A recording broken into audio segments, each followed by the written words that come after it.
हरिओम। आज का हमारा विषय है वशिष्ठ संहिता अध्याय 2। पिछले वीडियो में हमने अध्याय 1 के बारे में पढ़ा जाना था, जिसमें हमने यम नियम और आसन के बारे में बताया था। और अध्याय 2 भी कल हमने समझा था। इसमें हमने बताया था कि नाड़ी शोधन क्या है और प्राण क्या है, प्राण कितने प्रकार के होते हैं और नाड़ियाँ कितने प्रकार की होती हैं। आज हम बात करेंगे स्थान की, क्योंकि प्राणायाम करने से पहले महर्षि वशिष्ठ जी कहते हैं कि प्राणायाम करने से पहले आपको नाड़ी शुद्धि करनी होती है, और नाड़ी शुद्धि करने से पहले आपको स्थान का पता होना ज़रूरी है कि हमें किस स्थान पर और कहाँ और कैसे हमें नाड़ी शोधन करना है, यानी कि नाड़ी शुद्धि का अभ्यास करना है। तो आज हम बात करेंगे स्थान की, और ये स्थान आपके हठ योग में और घैरण्य संहिता, शिव संहिता और वशिष्ठ संहिता, ये जो परिभाषा सामने लिखी हुई है, ये परिभाषा हठयोग के सभी ग्रंथों में पाई जाती है। और ये परिभाषा आप सभी ग्रंथों में सभी उसमें लिख सकते हैं। अगर हठयोग में स्थान के बारे में पूछा जाता है तो आप लिखेंगे, घैरण्य संहिता में स्थान के बारे में पूछा जाता है तो आप यही परिभाषा को उसमें लिख सकते हैं। वैसे ही शिव संहिता और वशिष्ठ संहिता में भी अगर परिभाषा को पूछा जाता है तो आप इस सामने श्लोक को जो मैंने लिखा हुआ है इसे आप लिख सकते हैं और उसमें आप बता सकते हैं। तो इसमें सामने लिखा हुआ है कि स्वराज्य धार्मिक देशे सुभिक्षे निरुपद्रवे धनुर्प्रमाण पर्यंतम शिला अग्नि जल वर्जिते एकांते मटका मध्ये स्थातव्यम हठ योगिना। योग अभ्यास, चाहे हम योग अभ्यास करें या प्राणायाम करें या कोई भी साधना करें, तो साधना को सफल करने के लिए एक उचित स्थान की आवश्यकता होती है, और उस स्थान का हमारी साधना पर एक बहुत बड़ा महत्व पड़ता है। क्योंकि हठ योग में हम क्या करते हैं कि शरीर के माध्यम से हम मन को संतुलित करने की या मन को साधने की क्रिया करते हैं। वैसे ही हम अपने योग अभ्यास को या प्राणायाम को सफल बनाने के लिए भी हमें एक उचित स्थान की, वातावरण की, रहन सहन की, विचारों की आदि का हमें ख्याल रखना पड़ता है। वह स्थान, साधक जहाँ पर साधना प्रारंभ करता है वह मठ कहलाता है। और साधना का हमारे जीवन में, यानी कि साधना हम जहाँ करते हैं उस स्थान का हमारे जीवन में बहुत महत्व रहता है। क्योंकि पुराने काल में आपने देखा है कि जो ऋषि मुनि होते थे वो एक ऐसे स्थान का चुनाव करते थे, जैसे जंगलों में जाकर, पहाड़ों में जाकर, जहाँ कोई भी व्यक्ति नहीं रहता था। मतलब उनको परेशान करने के लिए कोई भी एक सामान्य मनुष्य नहीं होना चाहिए उनके आसपास। वैसे ही जो पुराने ऋषि मुनि थे वो हिमालय पर जाकर के तपस्या करते थे। तो हिमालय के क्षेत्र में ऐसे वाइब्रेशंस होते हैं, ऐसी उच्च आध्यात्मिक ऊर्जा होती है जहाँ पर साधना करने से हमारी साधना और भी ज़्यादा उच्च हो जाती है, यानी कि उठ जाती है, यानी कि ऊपर की तरफ बढ़ जाती है।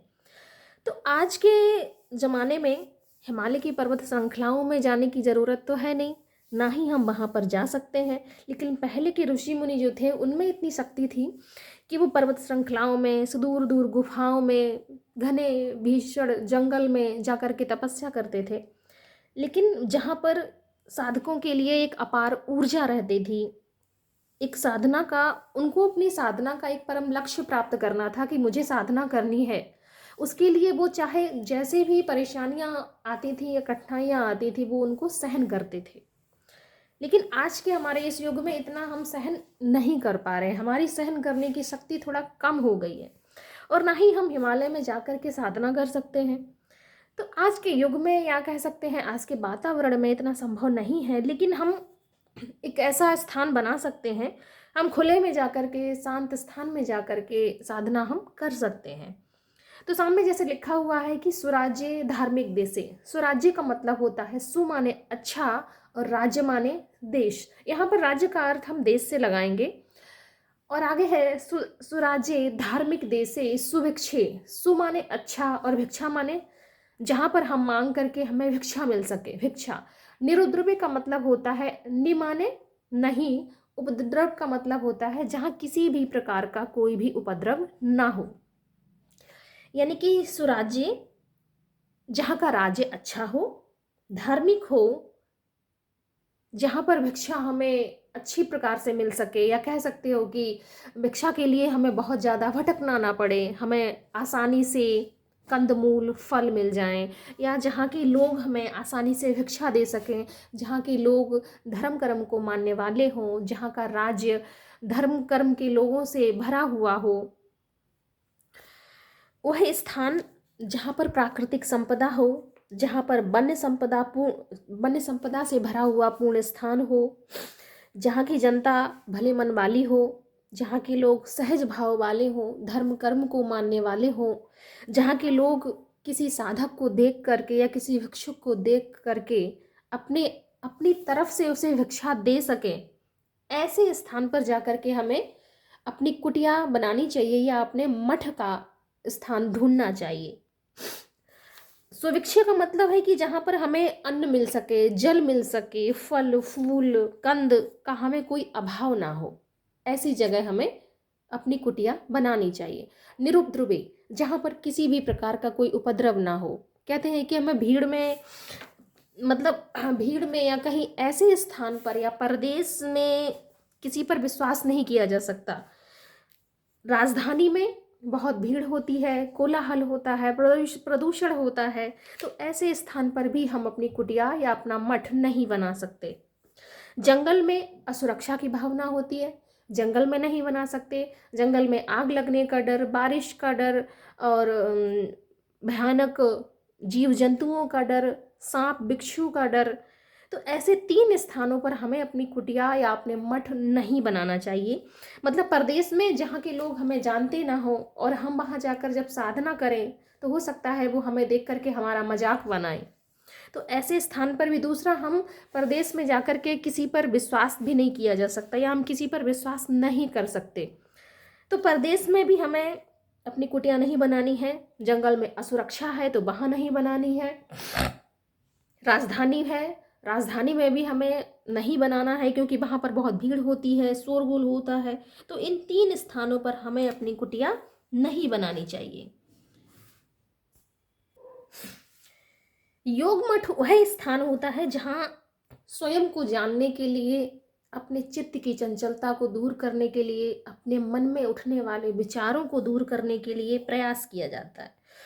ऐसा स्थान जहाँ पर आध्यात्मिक शक्तियों को जागृत करने के लिए वो स्थान उच्च ऊर्जा से भरा हुआ हो, जहाँ पर आसानी से साधक का मन रम जाए। वह स्थान महान आत्माओं की तपस्थली हो, जहाँ पर उन महान आत्माओं की सकारात्मक ऊर्जा मन को एकाग्र करने में सहायक सिद्ध हो सके। हमें ऐसे स्थान पर अपनी कुटिया बनानी चाहिए, या फिर कह सकते हो कि ऐसा स्थान हमें ढूंढना चाहिए। यहाँ पर लिखा है सामने कि सुराज्य धार्मिक देशे सुभिक्षे निरुद्रवे धनुर्प्रमाण पर्यंतम शिलाग्निजल वर्जते एकांते मठिका मध्य स्थातव्यम हठयोगिना। यानी कि एक हठयोगी को एकांत में अपनी कुटिया का स्थान ढूंढना चाहिए, जहाँ का राज्य अच्छा हो, धार्मिक देश हो, जहाँ के लोग धर्म को मानने वाले हो, जहाँ के लोग, जहाँ का राजा धर्मशील हो, जहाँ पर भिक्षा अपने आप लोग एक भिक्षुक को देख कर उसे दे सकें, जहाँ पर किसी भी प्रकार का कोई उपद्रव ना हो, कोई लड़ाई झगड़ा ना हो, कोई भी आतंकवादी गतिविधियां ना हो, किसी भी प्रकार का उस साधक को कोई भय ना हो।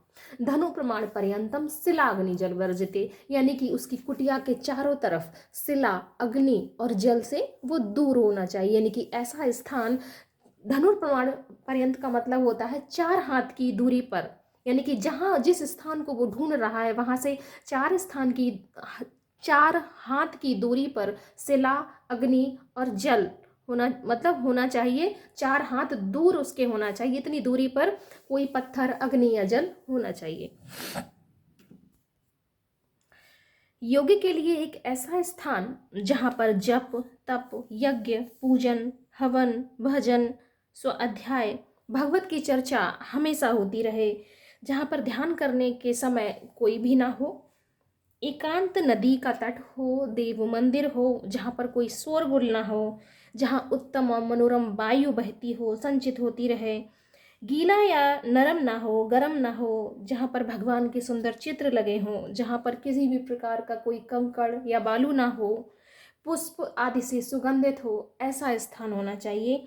वहाँ पर एक योगी को अपनी कुटिया बनानी चाहिए। ये तो थी हमारे स्थान की बात। अब बात करते हैं हम कि मठ की, यानी कि मठ कैसा, यानी कि हमारी मठ या कुटिया कह सकते हैं, कुटिया कैसी होनी चाहिए। हमारी कुटिया का द्वार छोटा हो और कुटिया के अंदर जो जमीन हो वो एकदम से सामान्य हो, ऊंची नीची ना हो, किसी भी प्रकार का कोई पत्थर ना हो, नुकीली ना हो, और कुटिया के अंदर किसी भी प्रकार का कोई छिद्र ना हो, बिल ना हो, क्योंकि पता चले कि अगर बिल है तो उसमें चूहा है और सांप है, बिच्छू है, इनका कोई भी बिल नहीं होना चाहिए। वहाँ की भूमि अधिक विस्तृत नहीं होनी चाहिए, ऊंची नीची ना होनी चाहिए, और गोबर से लिपी हुई हो, स्वच्छ हो, कीड़ों से रहित हो।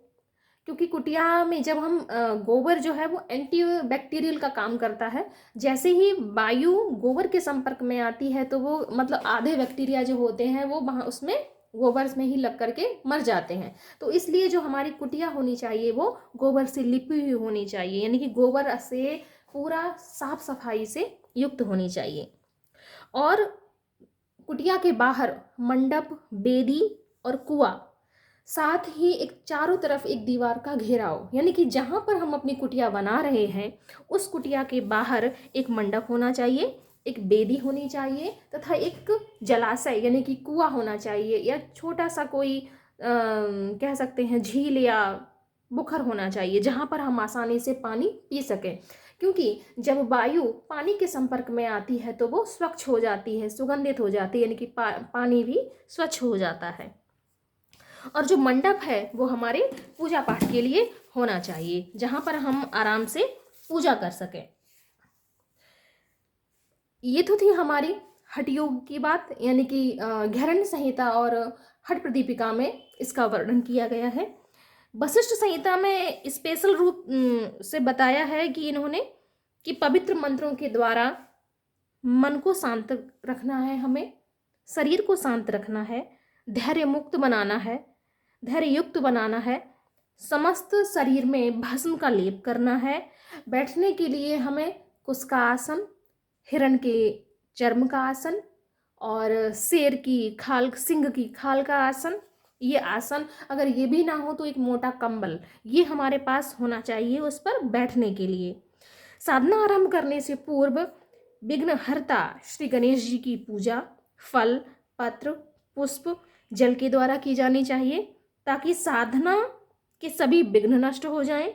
इसके बाद हमें अपने इष्ट देवता की पूजा करनी चाहिए। फिर इसके बाद हमें अपने गुरु के सामने दंडवत प्रणाम करना चाहिए।